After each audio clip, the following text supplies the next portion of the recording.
انما ولیکم اللہ ورسولہ والذین آمنوا صدق اللہ العظیم وصدق رسولہ النبی الکریم ونحن علی ذلک لمن الشاہدین والشاکرین والحمد للہ رب العالمین۔ آج کا جمعۃ المبارکہ خطبہ بھی ولی کی کرامت اور ولی کے مدد کرنے کے بارے میں انشاءاللہ ہوگا۔ کرامت جو برحق ہے، اور اہل سنت و جماعت کے نزدیک کرامت کا انکار کرنے والا گمراہ ہے، سخت ترین گمراہ ہے جو کرامت کا انکار کر بیٹھے۔ کرامت کے ذریعے ہوتا کیا ہے؟ کرامت کے ذریعے نبی کریم صلی اللہ تعالیٰ علیہ وآلہ وسلم کی نبوت کی صداقت اور حقانیت اجاگر ہوتی ہے، اور کیونکہ ولی جب سرکار صلی اللہ تعالیٰ علیہ وسلم کی غلامی میں آ جاتا ہے تو پھر اس کی جو زبان ہے وہ کن کی کنجی ہو جاتی ہے۔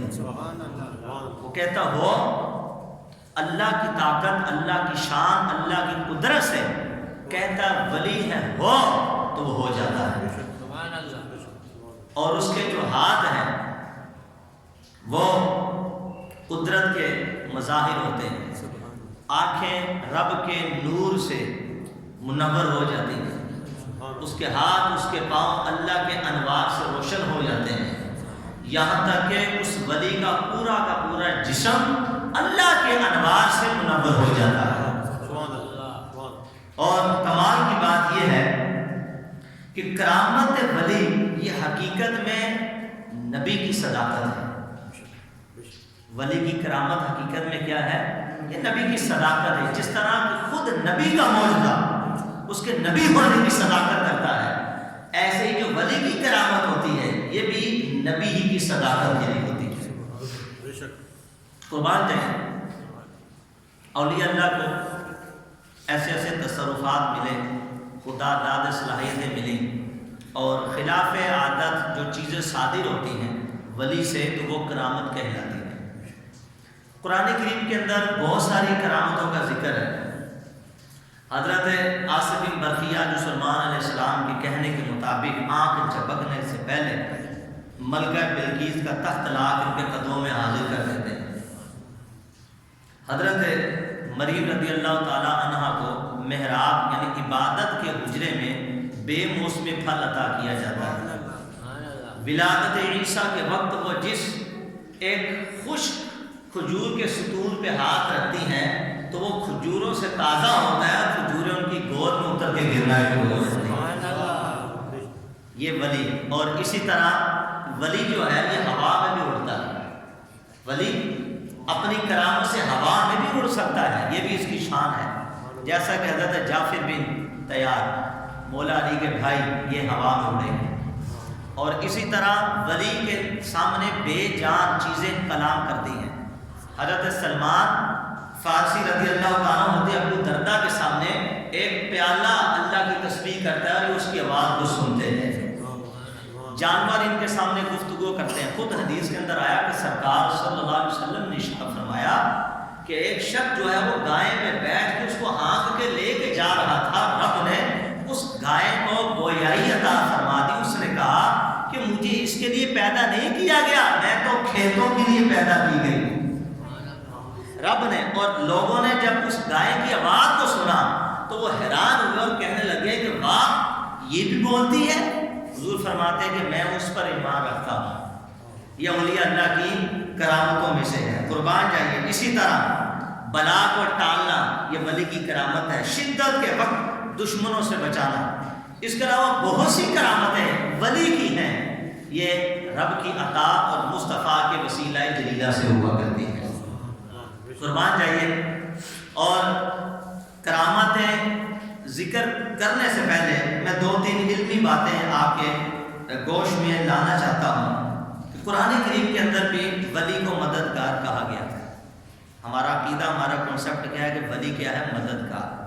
کیونکہ ولی کے بہت سارے معنی ہم نے پچھلے جمعے بیان کیے۔ ایک معنی نصیر بتایا تھا مددگار، اور اللہ تعالیٰ فرماتا ہے سورہ تحریم پارہ نمبر 28 آیت نمبر 4 میں فَإِنَّ اللَّهَ هُوَ وصالح المؤمنین والملائکۃ بعد ذلک ظہیر۔ فرمایا کہ بے شک اللہ اپنے نبی کا مددگار جبریل اور نیک مسلمان اور اس کے بعد سب فرشتے بھی مدد پر ہیں۔ تو یہاں پہ دیکھیں مددگار فرشتہ بھی فرمایا گیا، مومنوں کو بھی مددگار کہا گیا۔ اور پھر ایک مقام میں فرمایا انما ولیکم اللہ ورسولہ والذین آمنوا الذین یقیمون الصلاۃ ویؤتون الزکاۃ۔ فرمایا کہ تمہارا مددگار نہیں مگر اللہ، اس کا رسول اور ایمان والے، یہ مددگار ہیں تمہارے۔ اور یہ بہت ساری آیات ہیں۔ ولی کائنات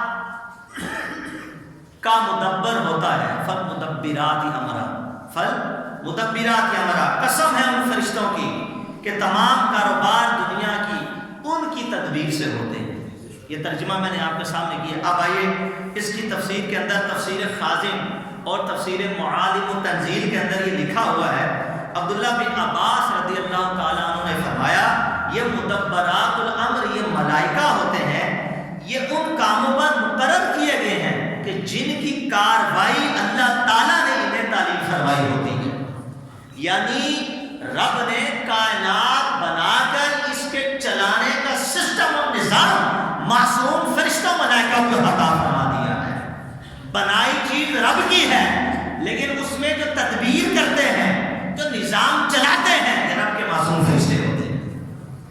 آئیے تفسیر بیضاوی، علامہ قاضی بیضاوی رحمۃ اللہ علیہ فالمدبرات امرا کی جو تفسیر میں ذکر کرتے ہیں، میں اپنی زبان میں آسان کر کے اس کو آپ کے سامنے پیش کرتا ہوں۔ علامہ قاضی عیاض رحمۃ اللہ تعالیٰ علیہ فرماتے ہیں فالمدبرات امرا، کہ رب کے پورے نظام کو چلانے والے وہ فرشتے تو ہیں، لیکن وہ اولیاء کہ جو اللہ کے بندے ہوتے ہیں، رب کی عطا سے مخلوق کے مددگار ہوتے ہیں، جب وہ وفات پا جاتے ہیں تو ان کے جسم تو قبروں میں آرام فرما رہے ہوتے ہیں، لیکن ان کی جو روحیں ہوتی ہیں وہ رب کے جہان کے سارے نظام کو چلانے کے لیے کام کیا کرتی ہیں۔ اولیاء کی ارواح جو ہوتی ہیں یہ مدبرات امرا میں شامل ہیں، یعنی یہ پورے نظام کو چلانے کا کام دیتی ہیں۔ یہ کون بات کر رہا ہے؟ مفسرین کا امام علامہ قاضی عیاض رحمۃ اللہ تعالیٰ نے۔ تو یہ کوئی بھی بات ہماری اپنی نہیں، سب باتیں قرآن اور حدیث سے آپ کی بارگاہ میں پیش کی جا رہی ہیں۔ قربان جائیے۔ تو کیا جب ولی مددگار ہے تو کیا ولی سے مانگنا شرک ہے؟ فرمایا شرک نہیں، بلکہ ولی سے مانگو گے تو حقیقت میں ولی کے رب ہی سے مانگو گے، کیونکہ ولی کے پاس جو بھی ہے وہ سب ہمارا ہی تو دیا ہوا ہے۔ ذاتی طور پر مددگار رب ہے، لیکن ولی رب کی عطا سے لوگوں کو دیا کرتے ہیں۔ قربان جائیے۔ آئیے موجم کبیر اور جلد اس کی 11 صفحہ نمبر اس کا 81 صفحہ نمبر ہے۔ حضور علیہ السلام فرماتے، راوی عبداللہ ابن عباس ہیں، سرکار نے فرمایا کہ اتلو بالخیر والحوائج من حسان الوجوہ، فرمایا لوگوں اب بھلائی اور اپنی حاجتیں جو ہیں وہ ان لوگوں سے مانگو کہ جن کے چہرے عبادت الہی سے روشن ہوا کرتے ہیں۔ بھلائی مانگنی ہے تو میرے ولی سے مانگو، حاجتیں مانگنی ہے تو میرے ولی سے مانگو، ان کی بارگاہ میں آ کے جھولی پھیلاؤ، میرے ولی رب کی عطا سے تمہاری مرادوں کو بھی پورا کرے گا اور تمہاری جھولیاں بھر بھر کے تمہیں رب سے لے جاتا ہے۔ یہ حدیث کے اندر ہے۔ یہ کوئی شرک اور بدعت کی تعلیم نہیں، بلکہ نبی پاک علیہ السلام شرک اور بدعت کو مٹانے کے لیے جلوہ گر ہوئے ہیں، معاذ اللہ شرک کی تعلیم کے لیے نہیں۔ تیری آمد تھی کہ بیت اللہ مجرے کو جھکا، وہ تیری حیبت تھی کہ ہر بت تھک تھرا کر گر گیا۔ ارے جن کی آمد سے بت اوندے منہ گر جائیں، وہ شرک کی تعلیم کیسے دے سکتا ہے؟ وہ تعلیم نور ہدایت کے دیتا ہے کہ اگر ڈائریکٹ رب سے مانگو تو اور چیز ہے، مانگنا ہے تو رب کے پیاروں کا وسیلہ بنا، رب سے مانگ۔ فرمایا ان سے مانگ کہ جن کے چہرے منور روشن ہوتے ہیں، جن کو تو دیکھے تو رب کی یاد آ جائے۔ مانگ، بھلائی مانگتا ہے تو آ جا ولی کے در پہ، اگر حاجت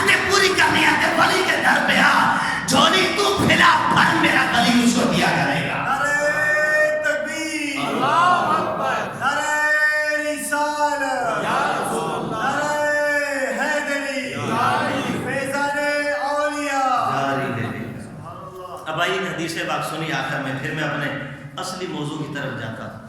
ایک حدیث پاک نبی پاک علیہ السلام نے ارشاد فرمایا، مصنف ابن ابی شیبہ کی حضرت ابان بن صالح اس کے راوی، سرکار علیہ السلام نے ارشاد فرمایا کہ جنگل بیابان میں جب تم میں سے کسی کا کوئی جانور بھاگ جائے اور وہاں وہ کوئی کسی مددگار کو نہ دیکھے تو یوں کہے اعینون عباد اللہ، اے اللہ کے بندوں میری مدد کرو۔ یہ کیوں نہیں فرمایا کہ رب سے مانگو، نفل پڑھو، دعائیں کرو؟ کیا کہا جا رہا ہے؟ اللہ کے بندوں سے مدد مانگو۔ مطلب یہ ہے کہ کوئی مشکل آ جائے، کوئی چوری ہو جائے، کوئی ظالم ظلم کرنے کے لیے آ جائے تو یہ نہیں فرمایا کہ مصلی بچھا کے نماز پڑھ اس کو راضی کر، فرمایا نہیں جس نے اس کو راضی کیا ان کو راضی کر، ان سے مدد مانگ۔ اعینون یا عباد اللہ کہہ، اے اللہ کے بندوں میری مدد کرو۔ فرمایا جب تم یہ اعتقاد یقین رکھ کے کہے گا فَإِنَّهُ يُسْتَعَانُ، ایک لمحہ نہ گزرے گا اللہ کے ولی آ کے تیری مدد کرنا، اللہ کے ولی تیری مدد کریں گے۔ تو جو اللہ کے ولی مدد کرتے اس کے پسے پرد ہے، طاقت خدا کی ہوا کرتی ہے۔ ہم نے پہلے آپ کو کہا تھا کہ چاہے ہو نبی کا معجزہ، چاہے ہو ولی کی کرامت، اس کے پسے پرد رب ہی کی طاقت ہوتی ہے۔ تو ولی کا دینا حقیقت میں رب کا دینا ہوتا ہے، نبی کا دینا حقیقت میں رب کا دینا ہوتا ہے۔ آئیے میں تمہیدی گفتگو باندھ چکا، اب آئیے آپ کے گوشت جو پچھلے جمعے بھی ہم نے ملکہ بلقیس کا واقعہ ذکر کیا تھا، آج دل چاہے کہ شر و بست کے ساتھ کچھ تفصیل کے ساتھ یہ واقعہ آپ کے سامنے ذکر کیا جائے۔ 2-3 واقعات کوشش کرتا ہوں کہ پورے ہو جائیں تاکہ یہ بات سامنے آ جائے، اور کچھ اعتراضات منکرین بد مذہبوں کی طرف سے جو اہل سنت و جماعت پہ آتے ہیں، جو اولیاء اللہ کی ذات پہ کیے جاتے ہیں، وہ اعتراض قائم کر کے قرآن اور حدیث سے اسی کا جواب دیا۔ سلیمان علیہ السلام نے پورا واقعہ قرآن کریم کے اندر ہے، ملکہ بلقیس کو خط لکھا اور اس کو فرمایا کہ اکڑ کر اور فخر و ناز مت دکھلا، ہمیں ہدیے بھیج کر خریدنے کی کوشش نہ کر، وَأَتُونِي مُسْلِمِينَ، فرما بردار ہو کے میرے قدموں میں آ جا، اسلام قبول کر، ورنہ تو فرمایا ایسا لشکر بھیجیں گے، ایسا لشکر بھیجیں گے کہ جس کا مقابلہ لانے کی نہ تو تم میں تاب ہوگی، ذلیل و خوار ہو کر تمہیں گھروں سے بھی باہر نکال دیا جائے گا۔ ملکہ بلقیس جو ہے وہ سمجھ گئی، تو اس نے اپنے وزیروں اور مشیروں کو بلا کے مشورہ کیا، تو انہوں نے منع کیا کہ تیرے پاس تو جنات کی بھی قوم ہے، انسانوں کو بھی قوم ہے، جدید آلات بھی ہیں، تو اس سے ڈرتی ہے۔ اس نے کہا نہیں، اس شخص کی بات میں دم ہے اور میں واقعی ڈر گئی ہوں، میں جا کر دیکھوں گی ہے کون ہے۔ وہ تھے اللہ کے نبی ہو۔ اب ملکہ بلقیس کو پتہ نہیں تھا، وہ اپنے وزیروں مشیروں کو لے کر وہاں سے روانہ ہو گئی۔ اب روایتوں کے اندر آتا ہے کہ اس کا ایک تخت تھا جو 80 گز جو تھا، وہ 80 گز جو تھا وہ لمبا تھا، 40 گز چوڑا تھا اور 20 گز اونچا تھا۔ اور ملکہ بلقیس کا جو تخت جہاں پر وہ اوپر جا کے سویا کرتی تھی، سلیمان علیہ السلام جہاں پر جلوہ گر تھے وہاں سے 6 ماہ کی مسافت پہ تھا، یعنی وہ جانے آنے میں 12 مہینے لگتے تھے، اور ایک قول کے مطابق 1 ماہ کی مسافت پہ تھا، جانے آنے میں 2 مہینے درکار تھے۔ اور اس نے اس تخت کو 7 محلات میں بند کیا تھا، تالے لگے تھے، دربار بیٹھے تھے، نوکر چاکر اسرا لے کے اس کی حفاظت کر رہے تھے۔ اب جو ملکہ بلقیس جو ہے جب وہاں سے چلی، اور روایتوں میں آتا ہے کہ جب 1 ماہ کی مسافت رہ گئی سلمان علیہ السلام کے پاس آنے کی، تو دور سے اللہ کے نبی نے گرد و غبار کے اثار اڑتے ہوئے دیکھے، اچھا یہ کیا ہے؟ عرض کیا کہ حضور ملکہ بلقیس آ رہی ہے، اپنے وزیروں مشیروں کو لے کر آپ کے قدموں میں جلوہ گر ہو رہی ہے۔ سلمان علیہ السلام نے فرمایا، اب قرآن کہتا ہے قال یا ایھا الملأ ایکم یأتونی بعرشھا قبل ان یأتونی مسلمین، فرمایا اے گروہ اے جماعت والو، تم میں سے کوئی ہے کہ جو ملکہ بلقیس کو میری بارگاہ میں مطیع فرما بردار ہونے سے پہلے اس کا وہ تخت کہ جس کو وہ 7 محلات میں چھپا کر تالے مار کر لوگوں کو بٹھا کر آئی ہے، اس کے آنے سے پہلے وہ تخت میری بارگاہ میں پیش حاضر کر دے۔ کیوں؟ کہ سلمان علیہ السلام نے فرمایا کہ وہ سمجھتی ہے کہ میں ایک دنیا دار بادشاہ ہوں، جیسے بادشاہ ہوا کرتے ہیں، میں چاہتا ہوں کہ اس کے آنے سے پہلے جو خدا دا صلاحیتیں، جو نبی کو رب نے طاقت عطا فرمائی ہے، جو نورانیت مجھے رب نے عطا کی ہے، میں اس نوری علم کے ذریعے سے اس کے آنے سے پہلے حیران کن کام یہ کروں کہ اس کا تخت اس کو سامنے لا کر دکھا دوں کہ میں عام بندہ نہیں ہوں کہ جس کو تو دنیا کا بادشاہ سمجھ کے چلی ہے، میں تو اللہ کا نبی ہوں۔ اب اعلان کر دیا، اور آئیے شہنشاہ اولیاء، آئے ہائے مرد قلندر داتر حجویری رحمۃ اللہ تعالیٰ علیہ کی زبان سے یہ واقعہ سنتے ہیں۔ اٹھائیے کشف المحجوب، اس واقعے کو پڑھیے۔ داتر حجویری رحمۃ اللہ تعالیٰ علیہ فرماتے ہیں، ایک تو قرآن کے اندر ہے، تو جب آپ نے اعلان کیا تو قال عفریت من الجن انا آتیک بقبل ان تقوم من مقامی، ایک سرکش خبیث نافرمان جن اٹھا، اس نے کہا کہ حضرت یہ مجلس برخاست ہونے سے پہلے میں وہ تخت آپ کے پاس لا کے حاضر کر دوں گا۔ اور حضرت سلمان علیہ السلام کی جو مجلس ہوا کرتی تھی وہ زوال کے وقت برخاست ہو جاتی تھی، ختم ہو جاتی تھی۔ تو داتا حجویری رحمۃ اللہ نے لکھا کہ سلمان علیہ السلام نے فرمایا کہ نا مجھے اس سے بھی جلدی چاہیے۔ اب کوئی بھی شیطان نہ بولا، کوئی بھی ابلیس کا چیلا نہ بولا، کوئی بھی جن نہ بولا، اب بولا تو اللہ کا ولی بولا، اللہ کا ولی آصف بن برقیہ بولا۔ تو داتا حجویری فرماتے ہیں اس سے پتہ چلا ایک ولی میں جو طاقت ہے وہ جہاں کے سارے شیطانوں سے زیادہ طاقت رکھتا ہے۔ جن بھی انسان کا مقابلہ نہیں کر سکتا، جب وہ اپنی روح انسانی میں آتا ہے، جب اپنا تصرف کر کے دکھاتا ہے تو پھر جناب کے گروہ کو پیچھے چھوڑ دیتا ہے، پھر جن بھی کا مقابلہ نہیں کر سکتا۔ تو قربان جائیے، قال الذی عنده علم من الکتاب انا آتیک بقبل ان یرتد الیک طرفک، اس نے کہا کہ جس کے پاس کتاب کا علم تھا، من الکتاب، من یہاں پہ بازیہ ہے، ویسے تو من جو عربی کا لفظ 8 معنوں میں استعمال ہوتا ہے، مشہور 4 معنوں کی، ابتدائیہ بھی ہوتا ہے، زائدہ بھی ہوتا ہے، لیکن یہاں پہ جو ہے وہ من تبعیضیہ یعنی بعض معنی بیان کرنے کے لیے کتاب ہی کون سی؟ زبور کی کتاب، یعنی آصف بن برقیہ جو وزیر ہیں حضرت سلمان علیہ السلام کے، زبور کتاب کا تھوڑا سا علم رکھنے والے ہیں، اور کہتے ہیں کہ حضرت آپ کی آنکھ جھپکنے سے پہلے آپ آنکھ بند کر کے کھولو گے نہیں تب آپ کے قدموں میں حاضر کر دوں گا۔ یہ اللہ کا ولی کہتا ہے، یہ دعویٰ کر دیا۔ قربان جائیے، فلما رآہ مستقرا عنده قال هذا من فضل ربی، پھر جب جیسے ہی کہا تو کہتے ہی تخت کو سامنے پایا تو فرماتے هذا من فضل ربی، یہ میرے رب کے فضل سے ہے۔ کہو نا سبحان اللہ، ہائے ہائے، یہ میرے رب کے فضل سے ہے۔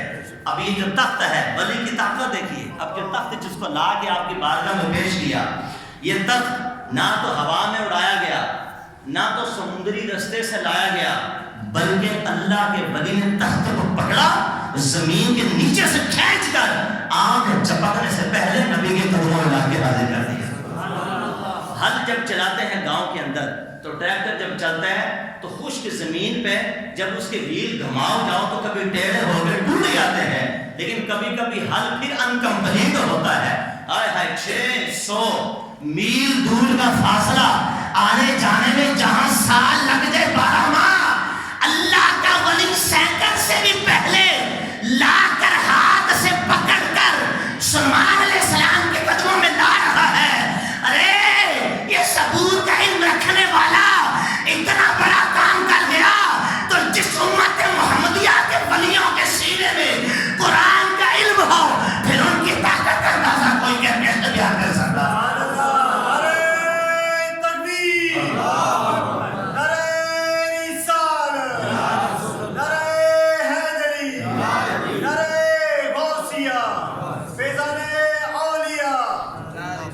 اب یہاں پر اعتراض کرتے ہیں بد مذہب لوگ، کہتے ہیں ٹھیک ہے مان لیا قرآن ہے، ولی کی کرامت تو برحق ہے، لیکن ولی کے ارادے کا دخل نہیں ہوتا، نہیں سمجھے آپ؟ مگر خود سے کچھ نہیں کر سکتا۔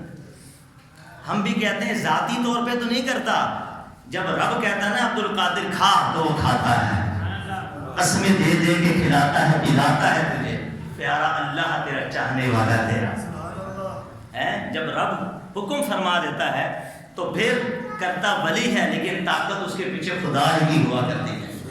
اب یہ اعتراض کرتے ہیں کہ مان لیا کرامت ولی تو حق ہے، لیکن ان کے ارادے کا کوئی دخل نہیں ہوتا، ارادہ تھوڑی کرتا ولی، بس ہو جاتا ہے۔ ہم نے کہا کیسے ایسے ہو جاتا ہے؟ تو جب تک کھانا نہیں ٹھوسے تو کھانا پیٹ میں جاتا ہی نہیں ہے۔ کھانا کھانے میں تیرے ارادے کا دخل ہے، تیرے ہاتھوں کا دخل ہے، ولی کے کمال کرنے میں ولی کا دخل کیسے نہیں ہو سکتا؟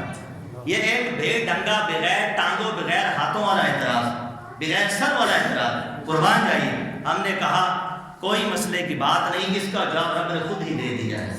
اگر ولی کا ارادہ نہیں تو عاصم بن برقیہ پھر کیوں ارادہ کر کے دعویٰ کر رہے ہیں کہ آنا آتی کا بھی، کہ میں آپ کے سامنے لا کے حاضر کر لوں گا؟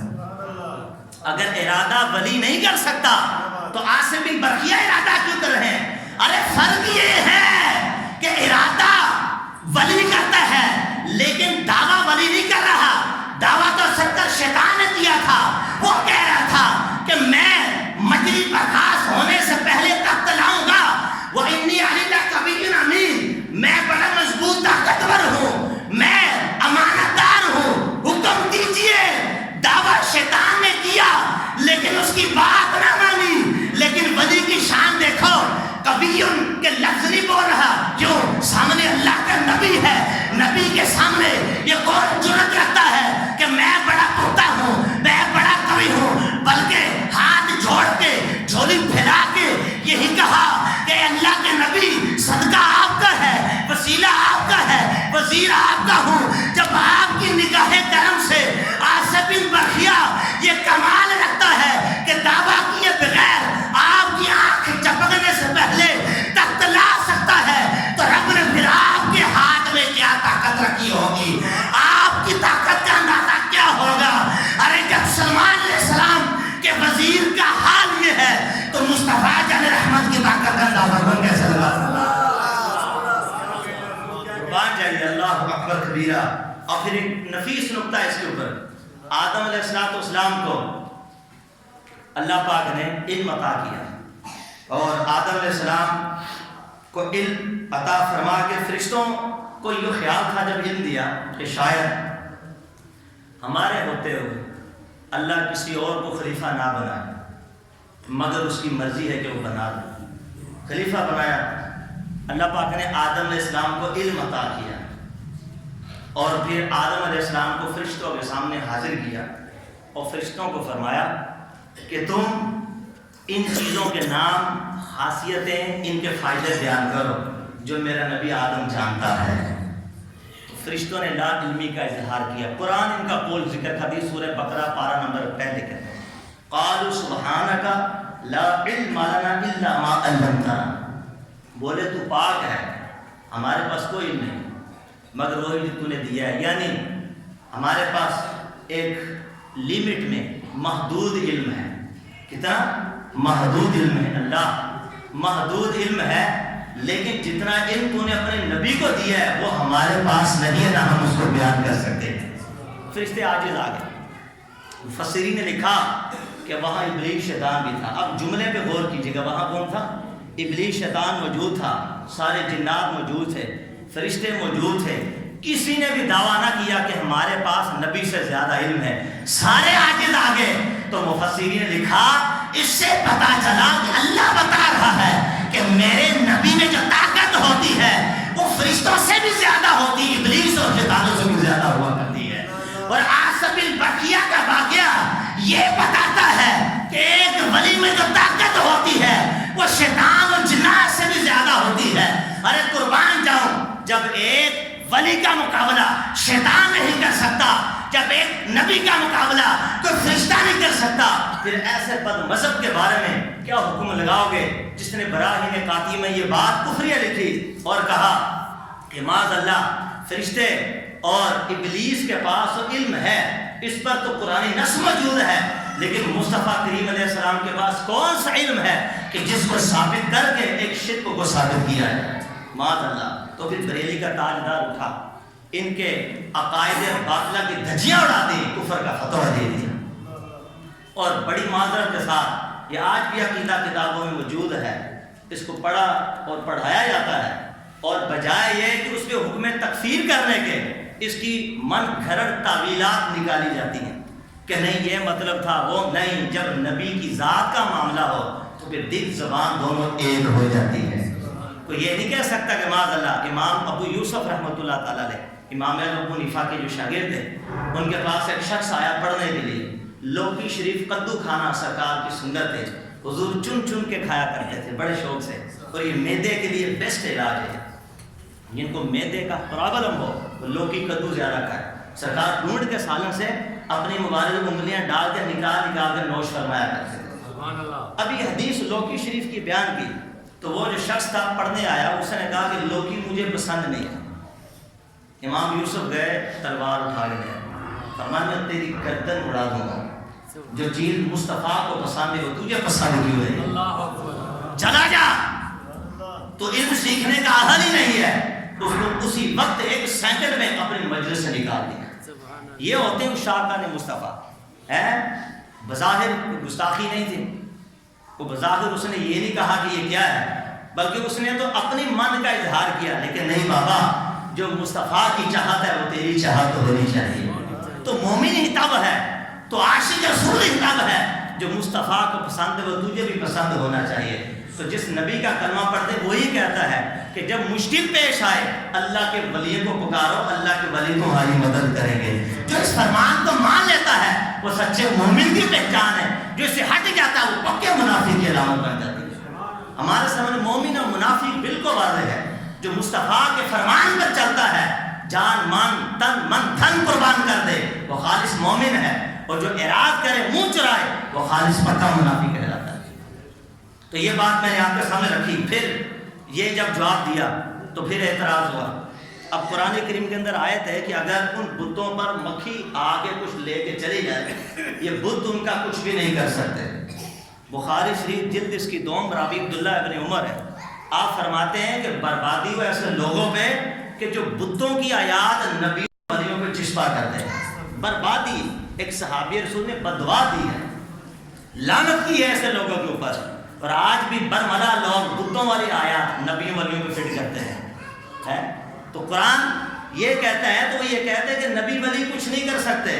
اللہ فرماتا ہے معاذ اللہ یہ بتوں کی آیت ہے. اور لوگوں کو کہتے ہیں کہ اللہ قرآن میں فرماتا ہے کہ اگر نبی ولی کوئی چیز کھا رہے ہوں، مثال کے طور پر مکھی بیٹھے تو مکھی کچھ نہ کچھ چوس لیتی ہے نا، لے کے چلی گئی. یہ تو مکھی سے بھی اس کو چھڑا نہیں سکتے، تو تمہاری مدد کیا کریں گے؟ اب آیت ہی بت کے اوپر لگا دی، نبی کے اوپر. اب مجھے دل پہ ہاتھ رکھ کے بتاؤ کہ ایسا مومن مسلمان ہو سکتا ہے جو اللہ کے قرآن کی تحریف کرتے، چینی کرتے، بدل دے اس کو، اللہ بتوں کی بات کرے اور حسد کینہ بغض دیکھو. پکا منافق شیطان مردود ہے وہ جو آیت کو اٹھا کے نبی ولی کو بچسپا کرتے. اور لا یستنقذوا منہ ضعف الطالب والمطلوب. اللہ فرماتا ہے کہ اگر بت کے اوپر مکھی بیٹھ کر کوئی چیز لے جائے تو وہ اس سے بھی کچھ واپس نہیں لے سکتے. ارے میں نے کہا بابا یہ تو غور کر، کیا تیری مکھی ملکہ بلقیس کے تخت سے زیادہ بھاری تھی کہ جس کو آصف بن برقیہ 600 مسافت کی میل پر آنکھ چپکنے سے پہلے قدموں میں لا دیتا ہے؟ تو وہ کائنات میں مکھی دکھا کہ جس کا وجود، جس کی طاقت ملکہ بلقیس کے تخت پہ سے بڑی ہو سکتی ہے. یہ تو قرآن ہی سے آگے سیکھو کہ قرآن بتا رہا ہے کہ اگر تخت ہو اور ہوا کے ذریعے نہیں تو کوئی بولے کمال ہو گیا، سمندر کے ذریعے نہیں، اللہ کے ولی نے ہاتھ ڈال کے زمین کی بانچیں پھاڑ کے چیر کے زمین کو چیر کر نبی کے قدموں میں لا کے رکھ دیا، بتا دیا کہ یہ اللہ کے ولی ہوتے ہیں. یہ اللہ کے بھائی قرآن پڑھ رہا ہوں، قرآن ایک لفظ بھی رب کعبہ کی قسم میرا نہیں ہے. جو مفسرین نے ذکر کیا میں سب وہی بیان کر رہا ہوں. اب آئیے ایک کرامت آپ کی بارگاہ میں پیش کی تو دوسری حضرت مریم رضی اللہ تعالیٰ عنہ کون کون جانتا ہے؟ وہ کنواری پاک مریم. وَنَفَخْتُ فِيهِ قَادَمْ. جبریل علیہ السلام نے ان کو دم کیا تو اماں حضور جو وہ حاملہ ہو گئی اور 1 سیکنڈ میں حاملہ ہوئی. 1 سیکنڈ میں درد ہوا، 1 سیکنڈ میں عیسیٰ علیہ السلام کی ولادت ہو گئی. کمال کون سا؟ یعنی عیسیٰ علیہ السلام کی شان سے آئے، بغیر باپ کے پیدا ہو رہے ہیں، لیکن چونکہ ہیں مصطفیٰ کے غلام. کہو نا سبحان اللہ. تو میرے امام فرماتے ہیں وہ کنواری پاک مریم، وہ نفخت، فخت بولتے دم، وہ نفخت فیہ کا دم. ایک روایت کے مطابق آپ کے بازو میں جبریل علیہ السلام نے پھونک ماری. وہ نفخت فیہ کا دم، فرماتے ہیں جب نشان اعظم اتنی ہے مگر آمینہ کا جایا ہے وہی سب سے افضل آیا. حضور افضل پھر بھی آپ ہیں. آدم بغیر ماں باپ کے پیدا ہوئے, رب کی عجیب نشانی. عیسیٰ علیہ السلام بغیر باپ کے پیدا ہوئے, عظیم نشانی. لیکن مصطفیٰ افضل تو پھر بھی آتی ہے. تو قرآن کریم کے اندر عیسیٰ علیہ السلام کی ماں مریم رضی اللہ عنہ کے بارے میں لکھا ہے اللہ پاک نے قرآن کریم کے اندر مختصر یہ کہ آپ محراب یعنی عبادت گاہ کی جو جگہ تھی وہاں بیٹھ کے اللہ کی عبادت کرتی تھی. بے موسمہ پھل آتا. زکریا علیہ السلام سیڑھی لگاتے, اور چونکہ یہ زکریا علیہ السلام کی پرورش میں پلتی تھی. زکریا علیہ السلام سیڑھی لگا کے جب اندر جاتے تو حیران ہو جاتے کہ سردیوں کا پھل گرمیوں میں ملتا ہے, گرمیوں کا پھل سردیوں میں عطا کیا جاتا ہے. فلما دخل علیہ زکریا المحراب وجد عندها رزقا. حیران ہوئے مریم انا لکی ھذا, یہ پھل کہاں سے آیا؟ قالت وہ من عند اللہ, کہا یہ اللہ کی طرف سے آیا. سبحان اللہ. ولی اگر کوئی دے تو ولی سے پوچھا گئے کہاں سے آیا تو وہ بھی یہ کہے گا یہ اللہ سے آیا ہے. وہ خود دعویٰ نہیں کرتا کہ بذات خود یہ میں نے دیا ہے, وہ یہ کہتا ہے کہ رب نے ہی دیا ہے. قربان جائیے. اب زکریا علیہ السلام تھے بے اولاد. جب انہوں نے دیکھا کہ ایک ولیہ کو اللہ تعالیٰ فلاں جگہ پہ بے موسمی پھل دیتا ہے, وہ ولیہ کا درجہ رب کی بارگاہ میں کیسا ہوگا؟ بے اولاد ہے. تو ہنالک دعا زکریا ربا, وہی کھڑے کھڑے زکریا علیہ السلام نے ہاتھ اٹھا کے دعا کر دی. قرآن کہتا ہے اللہ میں بے اولاد ہوں, یہاں اپنی ولیہ مریم کا تو بے موسمی پھل لیتا ہے, مجھے بیٹا بھی عطا فرما دے. ہم نے کہا پتہ چلا ارے ولیوں کے قرب میں جا کر دعا کرنا شرک بدعت نہیں بلکہ زکریا علیہ السلام کی سنت ہے.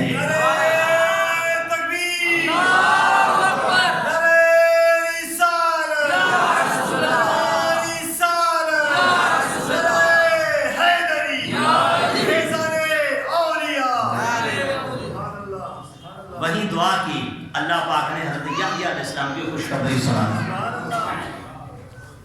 نبی افضل ہیں لیکن دعا کر کے امت کو یہ بتا رہے ہیں کہ جہاں رب کی رحمتیں اترتی ہوں وہاں کھڑے ہو کے مانگا کرو. دعا کی دیا رب نے ہے, لیکن اس مقام پہ دعا کی کہ جہاں رب کی رحمت اتر رہی ہے وہاں ملے گا ضرور. تو حضور تو فرماتے ہیں ان ذکر صالحین تنزل الرحمہ, نیک لوگوں کے ذکر کے وقت رب کی رحمت اترتی ہے. جہاں خود یہ مدفون ہے آرام فرما رہے ہیں, رب کی رحمت کا مرکز نہ ہو تو پھر کیا ہو سکتا ہے؟ وہاں تو رب کی رحمتیں اترتی ہیں, تو وہاں مانگ تو کیوں نہ دیے گا؟ ان کے وسیلے سے مانگ, اللہ عطا کرے گا. ان سے بھی مانگ تو اللہ کا ولی, اللہ کا مددگار سمجھ کے مانگ, ان کے وسیلے سے مانگ, اللہ تعالیٰ ضرور عطا کرے گا. اور یہ قرآن سے ثابت ہوا. اور قربان جائیے بہت پیاری بات کہ جب نوجوانی کے عالم میں حضرت مریم رضی اللہ تعالیٰ عنہ کا یہ حال ہے, تو جب عمر رسیدہ ہو گئے تو پھر ان کی کرامتوں کا کیا حال ہوگا؟ قربان جائیے. ابھی جب عیسیٰ علیہ السلام کی ولادت ہوئی, درد زار ہوا, تو آپ کو فرمایا گیا وحشت ہوئی, پیٹ خالی تھا. عموماً جب کسی ماں بہن پہ ہی موقع آتا ہے تو بھوک پیاس لگ جاتی ہے. جب بچے کی ولادت ہوتی ہے بھوک پیاس لگتی ہے, وحشت میں عورت آ جاتی ہے کہ پتہ نہیں نارمل ہوگا, آپریشن ہوگا, کیا ہوگا. لیکن اس زمانے میں تو آپریشن کا تو کنسیپٹ نہیں تھا, نارملی سارے آج بھی ہوتے ہیں, لیکن ان ڈاکٹروں نے اکثریت 80% آپریشن بنا کر اپنی معاذ اللہ کمائی کا ذریعہ بنا لیا. ایک نارمل کیس کو ہر ڈاکٹر کہتا ہے آپریشن ہوگا, کمائی کیوں؟ نارمل میں ملتا کچھ نہیں, آپریشن میں ایک بیٹھا اس کے اوپر, وہ بیٹھا اس کے اوپر, یہ پوری لڑی جو ہاسپٹل میں بیٹھی ہوتی ہے سب نجائز اور حرام کا پیسہ کھاتی ہے. اور جہاں یہ شرعی مسئلہ سنیے, جہاں نارمل کیس بنتا ہو وہاں جان بوجھ کے آپریشن کروانا سخت حرام, جہنم میں لے جانے والا کام. عورت کی شرمگاہ ہوتی, وہ شرم و حیا نہیں, خدا کا خوف نہیں. پھر کیا کیا ہوتا ہے اسی کو پتہ, جس بیچاری کے ساتھ یہ ہوتا ہے کیسی تکلیفوں سے دوچار ہوتی ہے, اس کا جسم برباد ہو جاتا ہے, داغ کے ڈاکٹر کر دیتے ہیں. ہاں جہاں عذر شرعی ہو, مجبوری ہو کہ نارمل کیس نہیں بنتا وہاں تو جائز ہے, جہاں بنتا ہے وہاں کمائی کا ذریعہ بنانے کے لیے معاذ اللہ یہ کہہ دیتے ہیں کہ نہیں نارمل کیس نہیں ہے. اب دیکھیے بی بی مریم رضی اللہ تعالیٰ کا بادشاہ کوئی بھوک تھی اور ایک خشک ستون تھا کھجور کا, پھل نہیں تھے, خشک تھا. اللہ نے فرمایا وہ حزی الیک بجذع النخلۃ تساقط علیک رطبا, اے مریم پریشان کیوں ہوتی ہے, ذرا اس ستون سے ٹیک لگا اور اس پہ ہاتھ رکھ, ہاتھ رکھے اس کو ہلا، ہائے ہائے، ہوگا کیا؟ تو ساکت علیہ کی رطبن ہے خشک، لیکن جب تو ہاتھ رکھے گی تو یہ تر و تازہ ہوگا اور تیری گود میں اوپر سے کھجوریں گریں گی، اس کو کھا لینا۔ یہ بلیا کی کرامت ہے، یعنی خشک ستون پہ ہاتھ رکھتی ہیں تو ہرا ہو جاتا ہے، پھل نہیں تھا، اور جب ہلاتی ہیں تو اللہ کی رحمت سے کھجوریں تازہ لگ کر آپ کی گود میں آ کے گر جاتی ہیں۔ اور فرمایا کہ ادھر جانے کی ضرورت نہیں، تو خالی ہلا، خود بخود وہ تیری گود میں کھجوروں پہ ڈالے گی۔ یہ مریم رضی اللہ عنہ کی کرامت ہے جو قرآن سے میں نے آپ کے سامنے ذکر کی۔ آئیے آخر میں صرف ایک دو کرامتیں اور آپ کی بارگاہ میں عرض کرو۔ بخاری شریف کی حدیث پاک ہے، سرکار اسلام نے فرمایا بنی اسرائیل میں ایک شخص تھا جس کا نام تھا جریج۔ کیا نام تھا؟ جریج۔ یہ بڑا عبادت گزار اللہ کا ولی تھا۔ عبادت گاہ میں نماز پڑھ رہے تھے کہ ماں آئی، ماں نے آ کے بلایا، تو اب نماز میں تھے تو نماز میں شچ و پنج کا شکار ہوئے کہ ماں کو جواب دوں یا اللہ کی عبادت کروں۔ اسی شچ و پنج میں تھے کہ جواب نہ دے سکے۔ اس سے ایک شرعی مسئلہ یہ معلوم ہوا کہ اگر فرض نماز گھر پہ آپ پڑھ رہے ہو، ماں باپ بلائیں تو نماز توڑنا جائز نہیں، اگر نفلی نماز پڑھو تو ماں بلائے تو نفلی نماز توڑ کر ماں کی بارگاہ میں حاضر ہونا چاہیے۔ کیسا مرتبہ مقام ہے والدین کریمین کا، یہ مرتبہ مقام ہے۔ اور بیوی پر شوہر کا حق کیا ہے؟ سرکار فرماتا ہے اگر بیوی نفلی روزہ رکھے، شوہر کہے توڑ دے، تو بیوی پہ توڑنا واجب ہے، نہیں توڑے گی تو گناہ گار ہوگی، یہ شوہر کی خدمت ہے اس کے اوپر۔ تو اس لیے بیویوں کے حقوق دیکھو شوہروں پہ، شوہروں کے حقوق دیکھو بیویوں پہ، قربان جائیے۔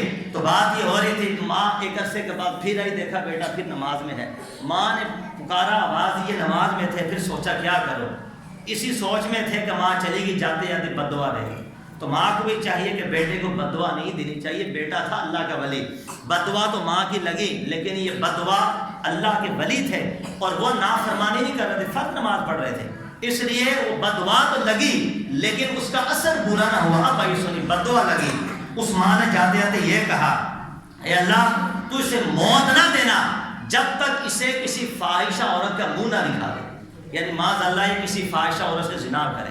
یہ ماں بد دعا دے کے چلے گئی۔ اب ایک فاحشہ عورت آئی اور اس نے کہا کہ میں جریج کو گناہ کی دعوت دوں گی، گئی گناہ کی دعوت دی، اپنے اوپر آمادہ کرنے کی کوشش کی، اللہ کے ولی تھے، اس کو نکال دیا، بھگا دیا۔ وہ گئی، اس نے کسی چرواہے کے ساتھ زنا کیا، بچہ پیدا ہوا۔ حضرت جریج رحمۃ اللہ علیہ کو بدنام کرنے کے لیے اس نے پورے علاقے میں اعلان کر دیا کہ دیکھو یہ نومولود حرام کا بچہ یہ جریج کا ہے۔ لوگ آئے اور آ کے اس اللہ کے ولی کے عبادت گاہ کو توڑ دیا اور سب و شتم گالی گلوچ کی دھکے مارے۔ حضرت جریج رحمۃ اللہ علیہ اللہ کے ولی تھے۔ اب ذرا سنیے، میں شروع میں کہہ چکا ولی کو ہوتا ہے کہ جس کی زبان کن ہوا کرتی ہے، جب وہ کہتا ہو جا، اللہ کے حکم سے ہو جاتا ہے۔ یہ بنی اسرائیل کے ولی کا حال یہ، وضو کیا، 2 رکعت نماز نفل پڑھی، یہ میں نہیں، یہ آپ کے نبی کا فرمان سنا رہا۔ 2 رکعت نفل پڑھے، وہاں نومولود بچے کے پاس آئے اور نگاہ ڈال کے فرمایا بچے بتا تیرا باپ کون ہے۔ ایک دن کا بچہ کیا بولتا ہے؟ بتا تیرا باپ کون ہے؟ تو بچہ کہتا کہ میرا باپ وہ چرواہا ہے تو میرا باپ نہیں ہے۔ ہائے ہائے، اللہ نے گویائی عطا فرما دی۔ تو نگاہ بچے پہ ڈالی تو جو بول نہیں سکتا ولی نے اس کو بولنے والا بنا دیا۔ پھر لوگوں کو شرم آئی، ہاتھ جوڑے کا حضرت معاف کیجیے، ہم آپ کی عبادت کا آپ کی جھونپڑی اور سونے کی بنائیں گے۔ کہا سونے کی نہیں، مجھے مٹی کی بنا دو، میں اس پہ اللہ کی عبادت کرنے کے لیے تیار ہوں۔ یہ اللہ کے ولی حضرت ابوبکر صدیق رضی اللہ تعالیٰ عنہ کے بارے میں آتا ہے کہ 3 اصحاب صفا چبوترے والے، آج بھی آپ لوگ عمرے پہ جاتے ہیں تو اصحاب صفا کا چبوترا بنا ہے۔ اصحاب صفا 3 لوگ گئے اور کہتے ہیں وَإِمُ اللَّهِ، اللہ کی قسم ہم ابوبکر صدیق کے گھر پہ گئے، جب ہم کھانا کھاتے ایک لقمہ لیتے تو نیچے کھانا پہلے سے بھی زیادہ آیا تھا۔ ہم تینوں کھا کے چلے گئے۔ تو ابوبکر صدیق رضی اللہ عنہ نے اپنی زوجہ محترمہ کو فرمایا کہ یہ کھانے کے بارے میں تو کیا کہتی ہے؟ انہوں نے کہا کہ واللہ یہ کھانا پہلے سے بھی 3 گنا زیادہ ہو چکا ہے۔ یہ تھی ان کی کرامت، ان کی ذات کی نسبت کہ جن کے گھروں پہ کھانوں میں اتنی برکت ہو، ان کے جسموں میں کتنی برکت ہوگی، ان کی دعاؤں میں کتنی کیوں نہ ہو کہ جس مصطفیٰ کو کندھے پہ اٹھا کے ابوبکر صدیق نے پاؤں میں چھالے ڈال کے اور ایسی رات لے کر مصطفیٰ کو گئے کہ دشمن پیچھے ہیں، تاک میں لگے ہیں، موت کے اندر چل کر اپنے یار کو کندھے پہ بٹھا کر رب کو راضی کر دیا ہے۔ سبحان اللہ۔ رب کیوں ایسے یار کو عطا نہ کرے، کیوں عطا نہ کرے؟ اب ابو بکر نے رضی اللہ عنہ کھانا کھایا، سرکار کو کھانا کھلایا، رات تک وہی کھانا ہے، ابھی بھی ختم نہیں ہوا، کہو نا سبحان اللہ۔ سبحان اللہ۔